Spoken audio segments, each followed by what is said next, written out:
Le troisième jour, il y eut un mariage à Cana de Galilée. La mère de Jésus était là. Jésus aussi avait été invité au mariage avec ses disciples. Or, on manqua de vin. La mère de Jésus lui dit, « Ils n'ont pas de vin. » Jésus lui répond, « Femme, que me veux-tu?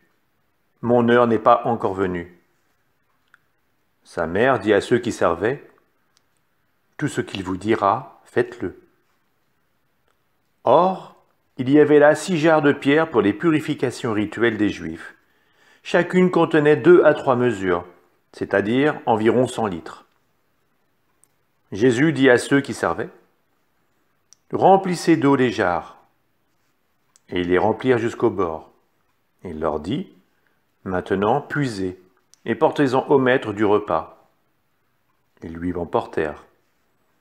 Et celui-ci goûta l'eau changée en vin. Il ne savait pas d'où venait ce vin, mais ceux qui servaient le savaient bien, eux qui avaient puisé l'eau.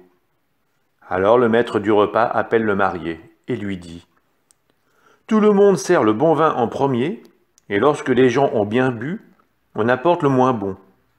Mais toi, tu as gardé le bon vin jusqu'à maintenant. » Tel fut le commencement des signes que Jésus accomplit. C'était à Cana de Galilée. Il manifesta sa gloire, et ses disciples crurent en lui. Après cela, il descendit à Capharnaüm avec sa mère, ses frères et ses disciples, et ils demeurèrent là-bas quelques jours.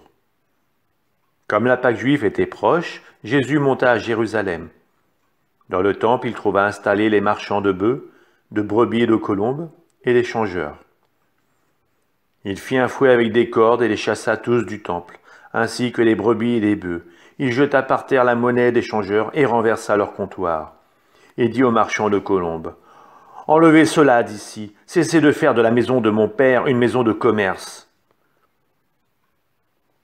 Ses disciples se rappelèrent qu'il est écrit, « L'amour de ta maison fera mon tourment. » Des Juifs l'interpellèrent, « Quel signe peux-tu nous donner pour agir ainsi ?»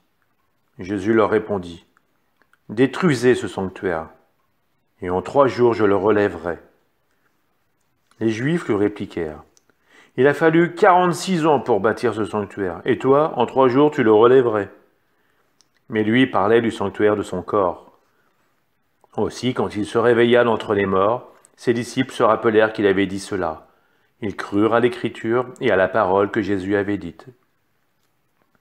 Pendant qu'il était à Jérusalem pour la fête de la Pâque, beaucoup crurent en son nom, à la vue des signes qu'il accomplissait. Jésus, lui, ne se fiait pas à eux, parce qu'il les connaissait tous et n'avait besoin d'aucun témoignage sur l'homme. Lui-même, en effet, connaissait ce qu'il y a dans l'homme.